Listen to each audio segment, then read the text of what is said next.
네. 제가 그러면 고린도전서 10장 20절에서 21절 말씀입니다. 제목은 이제 효도와 우상 숭배에 관련돼 가지고 말씀드릴 건데, 우리 10장 20절 무릇 이방인이 제시하는 것은 귀신에게 하는 것이요 하나님께 제시하는 것은 제사하는 것이 아니니 나는 너희가 귀신과 교제하는 자가 되기를 원하지 아니하노라. 너희가 주의 잔과 귀신의 잔을 겸하여 마시지 못하고 주의 식탁과 귀신의 식탁에 겸하여 참여하지 못하리라. 이렇게 말씀입니다. 제가 어렸을 때, 제가 태어난 게 76년도에 태어났는데, 그때 시절에는 우리나라에서는 격동기라고 할 수가 있을 것입니다. 여러 가지 많은 사건들이 일어났고, 그 다음에 80년대 넘어가지고도 많은 일들이 일어났습니다. 물론 이제 그 시대 때는 우리나라에서도 많은 어려움이 있던 시대였죠. 그런 시대에 태어났을 때는 그때는 이제 그래서 이제 우리가 그 어려운 시대 때 가장 기쁘고 즐거운 날이 있었죠. 바로 그 어딘가 하면은 명절 때. 1년에서 딱 2번 우리나라에서 그래도 쉴 수 있는 게 딱 2번 있죠. 구정 때와 추석 때. 그날을 기다리면 이제 우리가 설레는 마음을 그런 적이 많이 있었습니다. 특히 뭐 설날이 되면은 떡국을 먹고 그다음 떡국을 먹으면 나이 한 살 넘는다는 이야기도 듣고, 그리고 어머니가 언제 사다 놨는지 다락방에다가 있던 그 물건 선물들을 주면서 우리에게 이제 주고, 그리고 어른들에게 세배를 하면서 세뱃돈을 받아서 평소에 사 먹고 싶은 것들도 사 먹을 수 있는. 그리고 추석 때도 똑같죠. 추석 때도 송편을 먹고 그 다음에 여러 가지 막 전을 만들면서 그 전을 또 먹고, 그리고 이야기 나누면서 서로 복담을 하면서 그런 즐거운 시간을 가졌던 것들이 우리가 그 명절이라고 할 수 있습니다. 또한 그 명절 때에 그리운 가족들이나 아니면 친척들을 1년에 한두 번 만날 수 있는 아주 귀한 시간이었죠. 지금 생각해 보면은 그때면은 지금은 많은 이제 왕래가 없지만은 그 생각하면은 이제 가슴이 두근두근이고, 진짜 오랜만에 만나고 이야기도 나눌 수 있는 그런 귀한 시간이라고 볼 수가 있었죠. 그런데 이런 명절이 마냥 기쁠 수도 있지만 마냥 기쁠 수가 없는 것이 있습니다. 우리가 믿는 기독교인으로서 그 예수 믿는 사람에게 문제가 있는 게 하나 있습니다. 그것이 무엇일까요? 여러분들도 아마 아실 겁니다. 바로 죽은 조상에게 효도한다는 얘기하면서 제사를 지내는 거죠. 그래서 부모 형제가 아직 예수를 믿지 않는 가정에 믿는 사람들에게는 설날이 기쁘고 좋은 날이 아니고 고민이 되는 날이 되기도 합니다. 죽은 조상에게 제사를 지내는 것은 참 문제가 많이 있습니다. 왜냐하면 이것이 효도가 되지 않기 때문입니다. 성경에 보면 부모에게 효도하는 것은 하나님의 계명이요 명령입니다. 10계명에 보면은 1계명에서 4계명은 하나님이 이렇게 섬기라는 것도 있고, 5계명에서 10계명은 이웃을 이렇게 섬기라는 계명입니다. 그런데 그 중에 첫 번째 계명을 볼 수 있는 것은 부모를 공경하라는 것입니다. 우리가 이 세상에 살면서 지켜야 할 첫 번째가 바로 부모를 공경하는 것이라고 성경에서는 말씀을 하고 있습니다. 에베소서 6장 1절에 3절의 말씀에 보면 자녀들아 주 안에서 너희 부모에게 순종하라. 이것이 옳으리라. 내 아버지와 내 어머니를 공경하라. 이것은 약속에 있는 첫 계명이니 이로써 내가 잘되고 땅에서 장수하리라고 했습니다. 성경에서 말씀에서는 여러 가지 이제 부모에게 어떻게 해라, 효도를 어떻게 해야 되는지 방법을 많이 제시를 하고 있습니다. 제가 여러 가지 많이 있는데 그 중에서 몇 가지만 말씀드리겠습니다. 잠언서 23장 22절에 보면은 너를 낳은 아비에게 청종하고 내 늙은 어미를 경히 여기지 말지니라. 25절에는 내 부모를 즐겁게 하며 너를 낳은 어미를 기쁘게 하라. 이렇게 말씀했습니다. 말씀 보면 좀 어려울 수도 있습니다. 청종하라.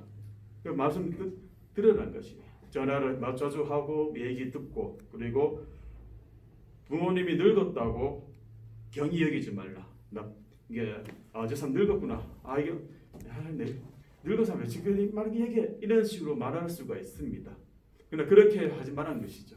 왜 나도 늙을 수도 있고 늙어서 내 자식들이 그렇게 행동할 수 있기 때문에 하나님께서 그걸 제일 싫어하고 그렇게 하지 말아야 했기 때문에 말씀에 그렇게 나와 있습니다.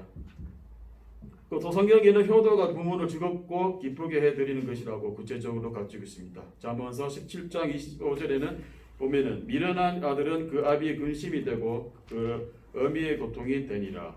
그리고 21절에 보면은 그 미련한 자를 낳은 자는 근심이 당하니 미련한 자의 아비는 낙이 없느니라 이렇게 말씀했습니다. 그러니까 이건 쉽게 말해서 우리가 살아가면서 부모에 대한 근심 걱정을 만들지 말라는 것이죠. 물론 우리가 살아가는데 근심 걱정 없이 살 수 없는 것은 있지만 만약에 내가 힘들고 아니면 있을 때는 부모에게 전화를 가지고 얘기할 수 있고 같이 고민을 나눌 수도 있고 그런 상황을 계속 얘기해줘야 된다. 근데 그게 아닌 막 내가 부모님과 어머님 만났는데 얼굴이 막 인상 쓰고 짜증나 그런 표정이 있다면 과연 부모님들이 그게 기쁘게 받아들인 게 있을까요?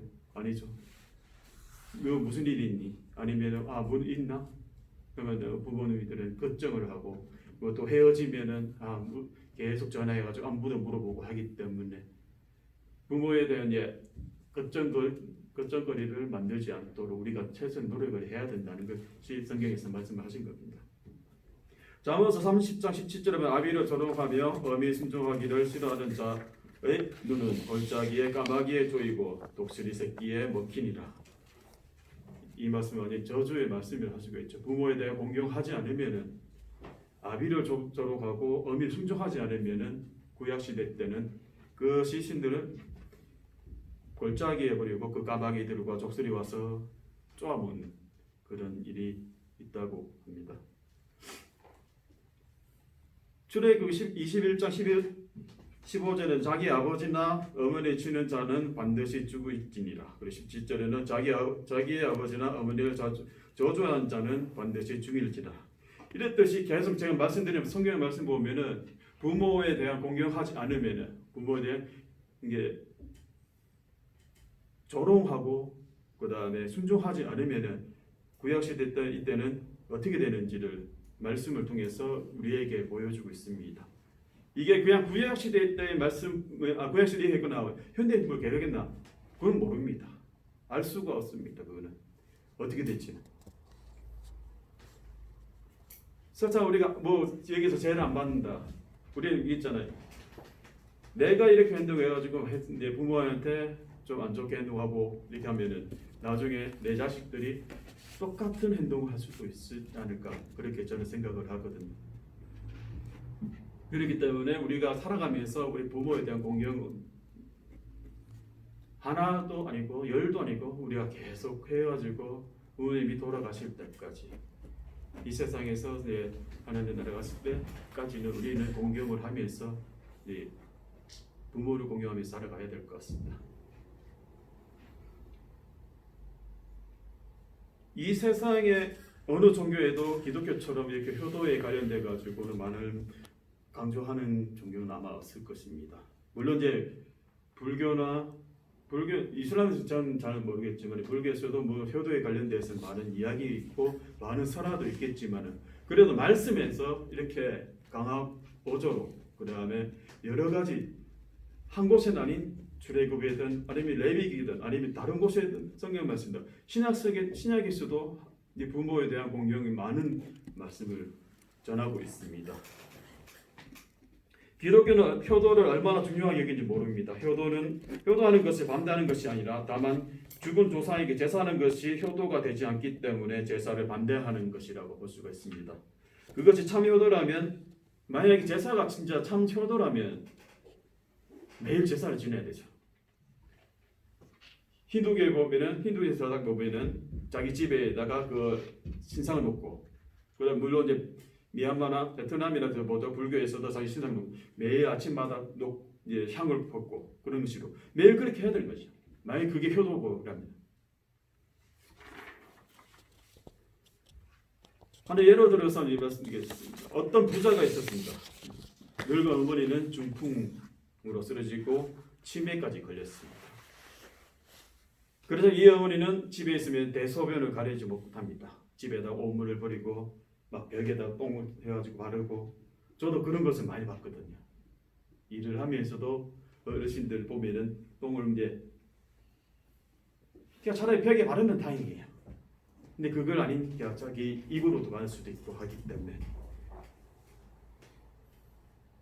그 부자는 그 집에서 이제 계속 집에서 그래 하니까 계속 멀리 떨어진 게 안 되니까 자기 집에서 그래 하니까 안 되니까 다른 자기 집에서 조금 먼 오두막집 하나 만들어 가지고 거기에다가 모셨습니다.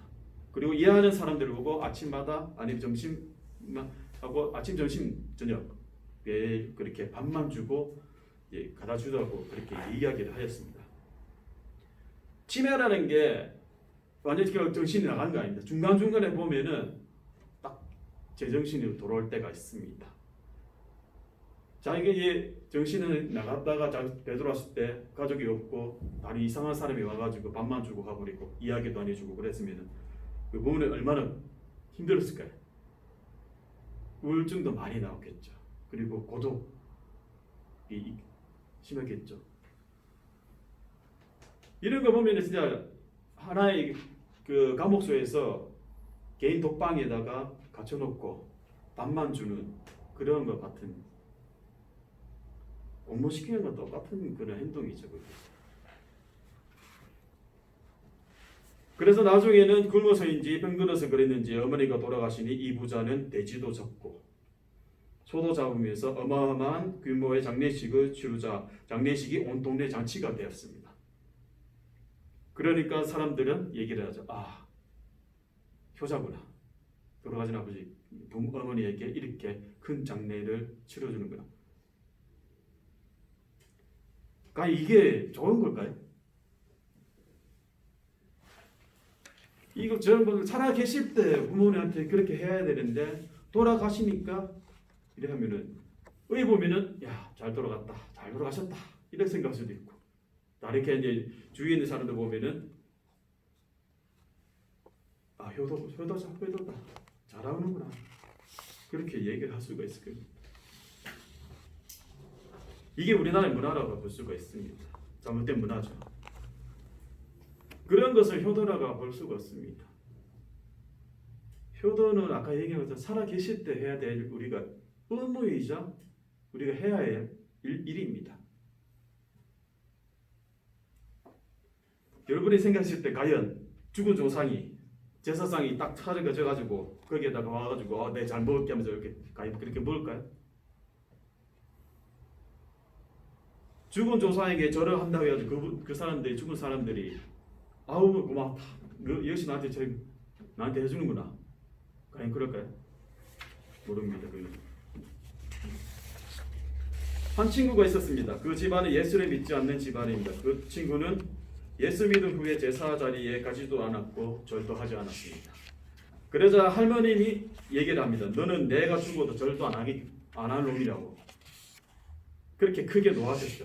야단도 치시고 매일 보면 그렇게 이제 매년마다 그렇게 하니까. 그래서 그 친구가 할머니에게 말했습니다. 할머니 돌아가신 분에게 전화하면은 알아요? 몰라요? 할머니가 뭐라 했겠어요? 딱 얘기하죠. 죽었는데 어떻게 알아? 죽었는데 어떻게 알아? 그거 내가 모르지. 그러니까 그렇게 얘기를 하셨답니다. 그래서 그 친구는 할머니에게 그러니까 제가 절을 하지 않는 거예요. 살아 계신 분께 절을 해야지 돌아가신 분에게 절을 100번이고 하건 1000번이나 하건 어떻게 알아요? 저는 할머니가 돌아가셔도 절 안 할 겁니다. 절대 안 할 거예요. 저는 할머니 살아 계실 때 미리 할 거예요. 하면서 매일 아침에 학교 갈 때마다 가기 전에 할머니한테 가가지고 인사하고 문안 인사드리고 그렇게 매일 이제 학교 가겠다 오겠습니다. 할머니 잘 오늘 갔다 와서 뭐 할게요. 무슨 이렇게 매일 그렇게 인사하고 절도 하고 했습니다. 몇 달을 그렇게 하자 할머니께서 그만하라고 그렇게 얘기하면서 나도 예수를 믿겠다 하시면서 그 후로 예수님을 잘 믿다가 천국 가셨답니다. 여러분, 모세가 죽을 때 하나님께서 그 시체를 왜 없어지게 하신 줄 아십니까? 저도 이 포함해서 본 건데 모세는 이스라엘 민족의 애굽에서 이끌어낸 신과 같은 존재입니다.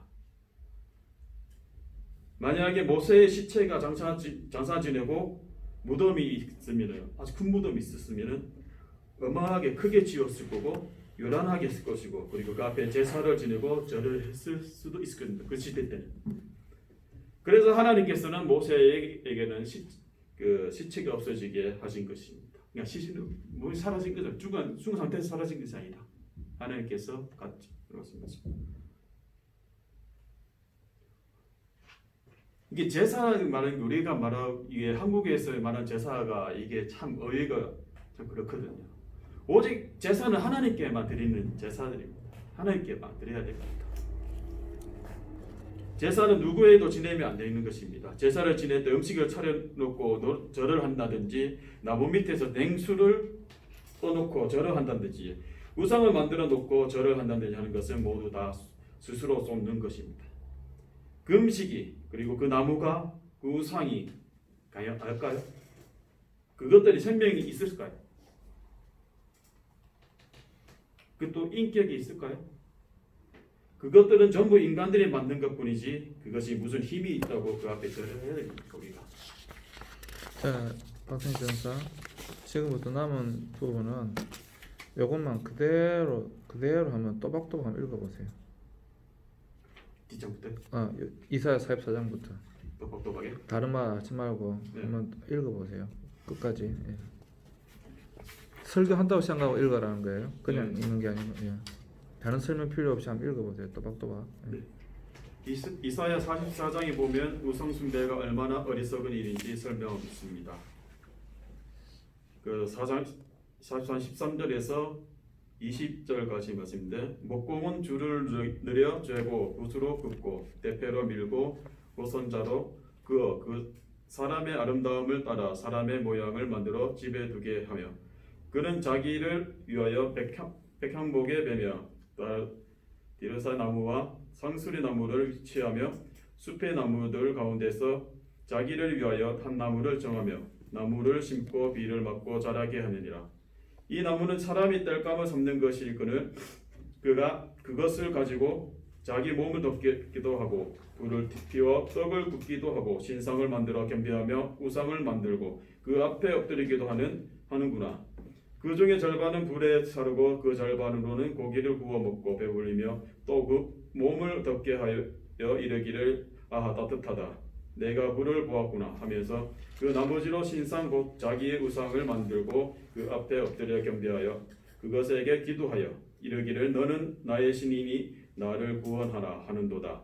그들이 알지도 못하고 깨닫지도 못하면 그들의 눈이 가려서 보지 못하며 그들의 마음이 어두워져서 깨닫지 못하느니라. 마음의 생각도 없고 지식도 없고 총명도 없으므로 내가 그것의 절반을 불사르고 또한 그 숯불 위에서 떡도 굽고 고기도 구워 먹었거늘 내가 어찌 그 나머지로 가증한 물건을 만들겠으며 내가 어찌 그 나무 토막 앞에 굴복하리요 말하지 아니하니 그는 죄로 먹고 헌탄한 마음에 미혹되어 자기의 영혼을 구원하지 못하여 나의 오른손에 거짓 것이 아니하냐 하지도 못하느냐.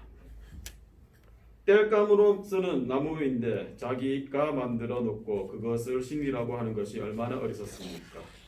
인도에 보면 신이 3억 3천 마리 이상의 3억 3천 마리는 게 완전수라고 인도에서는 얘기를 하거든요. 그래서 3억 3천 이상의 신이 있습니다. 뭐 여러 가지 말 신상수는 없고 그런 신에게 전하는 것도 똑같은 거죠. 왜 하나님께서 이렇게 우상 숭배를 하지 말라고 하셨습니까? 전부 스스로 속이고 아무 헤엄이 없기 때문입니다. 여러분, 하나님께서 우리에게 계명과 율법을 주신 것은 우리를 사랑하시기 때문이고 우리의 행복을 위하여 말씀하신 겁니다. 그래서 신명기 10장 13절에 보면 내가 오늘 내 행복을 위하여 내게 명하는 여호와의 명령과 규례를 지킬 것이 아니하냐 하셨습니다. 우리를 행복하게 하기 위해서 계명과 율법을 주신 것이라고 하셨습니다. 그래서 오늘 본문에 보면 사도 바울이 이렇게 말합니다. 고린도전서 10장 20절에 무릇 이방인이 제사하는 것은 귀신에게 하는 것이요 하나님께 제사하는 것이 아니니 나는 너희가 귀신과 교제하는 자가 되기를 원하지 아니하노라. 너희의 주의 장과 귀신의 잔을 겸하여 마시지 못하고 주의 식탁과 귀신의 식탁에 겸하여 참여하지 못하리라고 했습니다. 죽은 자에게 제사하는 것은 귀신에게 하는 것입니다. 죽은 사람은 아무것도 모릅니다. 죽은 사람이 귀신이 된 것이 아니라 귀신이 귀신이고 죽은 사람은 죽은 것입니다. 여러분 이것을 기억하시고 속지 마십시오. 그리고 성찬 예식 때 우리가 주의 잔을 마심으로 주님과 교제하고 주님과 하나가 되는 것입니다. 마찬가지로 귀신에게 제사 지낸 음식을 먹으면 귀신과 하나가 되는 것입니다. 이것이 이렇게 무서운 일입니다. 그래서 다니엘은 바벨론에 포로로 잡혀갔을 때 바벨론 왕이 제사 지낸 음식을 먹게 하자 왕이 주는 포도주와 진미를 먹지 않기로 결단한 것입니다.